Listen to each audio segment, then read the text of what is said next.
झूठ की कोई सीमा होती है। अब बीच में काहे चिचिया रहे बाबू? इनकी आदत है, इनकी आदत है। शांति से धैर्य रखिए, बनाए रखिए, चल रहा था, धैर्य बनाए रखिए अनुराग बाबू। अब इनकी इतना धैर्य क्यों आप खो रहे हैं? याद दिलाया, इतना धैर्य क्यों खो रहे हैं अनुराग बाबू? वारिस भाई आ रहा हूं। इतना धैर्य क्यों खो रहे हैं? रिलैक्स, ये बाबरी के वैचारिक अवैध जो संतानें हैं, उनका धैर्य क्यों खो रहा है? प्रभु राम जी का मंदिर बन, रिलैक्स, मैं सिर्फ इतना कि ओके ओके अनुराग जी बीच में नहीं, आपके बीच में कोई नहीं बोला। Relax Anurag ji, relax Anurag ji, relax. Prem Shukla ji, मेरा सवाल सिर्फ इतना था कि सांसद राज नहीं सेवा करने के लिए आता है। प्रेम शुक्ला जी आपने अपनी बात रखी, अनुराग भदौरिया अपनी बात रखी, होना पड़ रहा है। ओके वारिस भाई, ये आपका जय फिलिस्तीन आपके नेता का मुझे समझ नहीं आता। ओवैसी जी का, ही इज अ बैरिस्टर, बिल्कुल उनसे अगले दिन पूछा गया, उन्होंने कहा संविधान मुझे भी आता है, don't try to teach me. उन्हें बिल्कुल आता है, उन्हें लॉ भी समझ आता है। मेरे से और आपसे, अनुराग भदौरिया, प्रेम शुक्ला से शायद लॉ उन्हें विजय भाई ज्यादा समझ आता है। विजय दादा, विजय जी को भी ले आइए, अनंत जी को। लेकिन मैं कह रहा हूं वारिस जी, क्या जरूरत थी? आप समझिए, आप वो मुद्दे उठाइए ना जिसकी खिलाफत आप बीजेपी की खिलाफत आप करते थे, जिसके लिए अब आप वो सब भूल गए। समाजवादी पार्टी सेंगोल उठा रही है, आप जय फिलिस्तीन उठा रहे हैं। अब नौकरी कहां गई, अब प्राइस राइज कहां गया, अब पेट्रोल के प्राइस कहां गया, अब बच्चों को नौकरी कहां गए, वो सारे मुद्दे कहां गए जिसके नाम पे आप जीत के आए हैं election? Waris Pathan ji, only 3 of these. देखिए ऐश्वर्या जी, सबसे पहला तो ऐश्वर्या जी इनको समझना चाहिए, बीजेपी को समझाइए कि इनको पब्लिक ने मैंडेट दे दिया है। ये 303 से अभी 240 पे आ गए हैं और ये दूसरे के दो कंधों के ऊपर चल रहे हैं, टीडीपी और जेडीयू के। अगर जिस दिन वो 2 स्टेचेस हट गए तो ये भी गिर जाएंगे। तो इनको वो घमंड अहंकार सबका तो इनका खात्मा हो चुका है।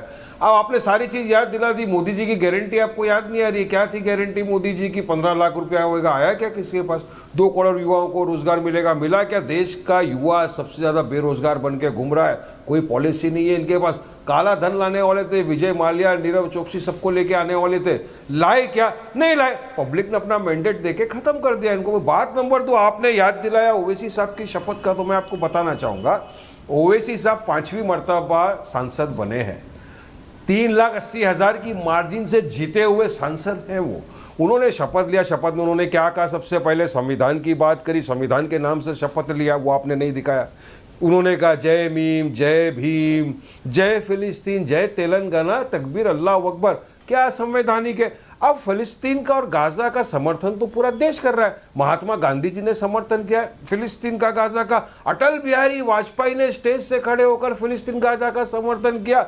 इतना ही नहीं, हिंदुस्तान का, भारत देश का ऑफिशियल स्टैंड एस जयशंकर ने राज्यसभा के पटल पे खड़े होकर कहा है। आप कहोगे तो मैं उनका सुना दूंगा आपको 10 सेकंड का, जो उन्होंने कहा है कि भारत खड़ा हुआ है फिलिस्तीन, गाजा के साथ। वो भी कहा था उन्होंने पार्लियामेंट में, डेमोक्रेसी का जो टेंपल है उसके अंदर खड़े रह के कहा था। तो उनके खिलाफ केस नहीं हो? क्या संवैधानिक है? संविधान मैं भी पढ़ता हूं रोज, मेरे हाथ में भी संविधान है, हमको पता है क्या करना है क्या मगर इनको ध्यान भटकाना है। अब दूसरी बात, बरेली के जो सांसद थे गंगवार, उन्होंने जय हिंदू राष्ट्र कहा, वो तो टोटल असंवैधानिक है। मैं पूछना चाहूंगा बीजेपी के प्रवक्ता से, मोदी जी से, कि आपका ऑफिशियल स्टैंड ये है कि हमारा भारत देश जो है हिंदू राष्ट्र बन चुका है? ओवैसी जी ने जो कहा, उनके रिमार्क को आपने वहां से हटा दिया, रिकॉर्ड से निकाल दिया। मगर जिसने जय हिंदू राष्ट्र कहा उसके खिलाफ क्या कार्रवाई की? उनके रिमार्क को अब तक क्यों नहीं निकाला? बहुत सी बातें वहां पर कही गई। जब ओवैसी साहब शपथ लेने जा रहे थे, नारे लगा रहे थे, भारत माता की जय, जय श्री राम बोलो, सब कुछ हो रहा था। उन्होंने संविधान के दायरे में रहकर अपनी बात की, तो इतना हल्ला गुल्ला क्यों मचा रहे? आज प्रेसिडेंट ने वहां पर सदन के अंदर खड़े रहकर कहा, इतना बड़ा भाषण दिया, माइनॉरिटी का एक अल्फाज नहीं बोला। क्यों भाई? माइनॉरिटी से क्या करते हैं इनको जरा पूछिए। आनंद विजय जी राहुल जी को भी ले आइए। 6 पीपल। क्या माइनॉरिटीज देश का हिस्सा नहीं है? एक अल्फाज। अरे नीट का एग्जाम रीनीट क्यों नहीं करते आप? 24 लाख बच्चों के करियर को तबाह और बर्बाद किया सरकार ने। हर जगह महाराष्ट्र में लीक हो रहा है, गुजरात में लीक हो रहा है, बिहार में लीक हो रहा है। आनंद विजय जी लेगा। ओके वारिस पठान जी, किसके शय के तहत ये हो रहा है? युवा की जिंदगी बर्बाद करने का। आनंद विजय जी, आपने प्रेम शुक्ला जी को सुना, अनुराग भदौरिया को सुना, वारिस पठान को सुना। हर आदमी अपने नेता और अपनी लाइन को डिफेंड कर रहा है। I want your analysis on it. Anand Vijay ji, Anand ji, Rahul ji and Vijay ji, all 3 of them please. Thank you. Ratnakar ji आ रहा हूं आपके पास भी। देखिए, मैं तो राजनेताओं को सुनता रहता हूं और राजनेता अपनी राजनीति करते रहते हैं और राजनीति का मंच जहां उनको मिलता है वहां उनको करना भी चाहिए, तो उनका धर्म भी है, उनका पेशा भी है। लेकिन जिस प्रकार से की शब्दावली का प्रयोग किया जा रहा है, अगर आज के परिप्रेक्ष्य में मैं बोलूंगा तो कुछ लोगों को ये याद आ जाएगा कि मोदी जी ने चुनाव अभियान के दौरान क्या बोला था, मोदी ने इसके पहले क्या बोला था, उसके कुछ लोग उसके बाद शशि थरूर पे चले जाएंगे, उसके बाद सोनिया जी पे चले जाएंगे।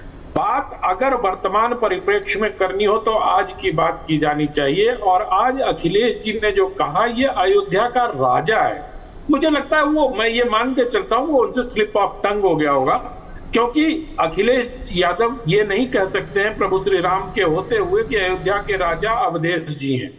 तो मुझे इन सब चीजों, अच्छा उसको फिर सब चीजों से जोड़ देना कि वहां जमीन धस गई, वहां ये हो गया, वहां ये हो गया, ये सब बेकार की फालतू बातें।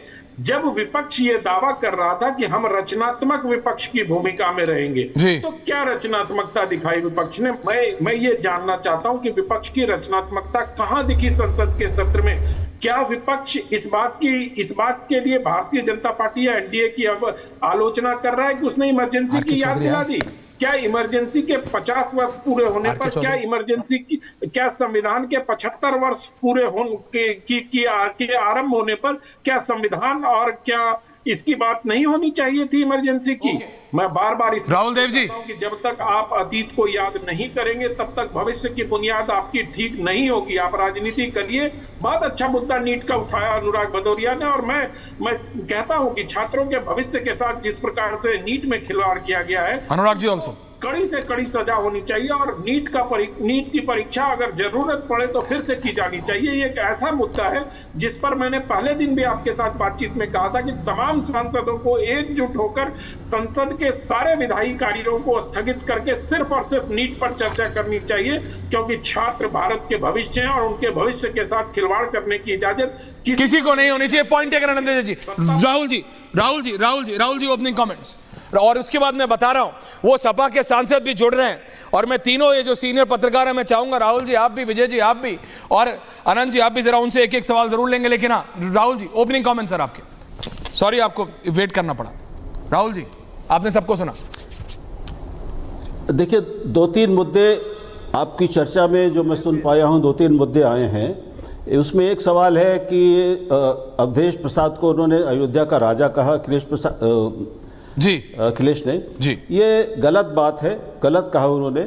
मुझे लगता है कि उन्होंने अगंभीरता से, हल्के से इस तरह की बात कर दी है। गंभीरता से वो ऐसी बात नहीं कर सकते, लेकिन अगंभीरता और मजाक में भी इस तरह की बात इतने बड़े नेता को नहीं करनी चाहिए।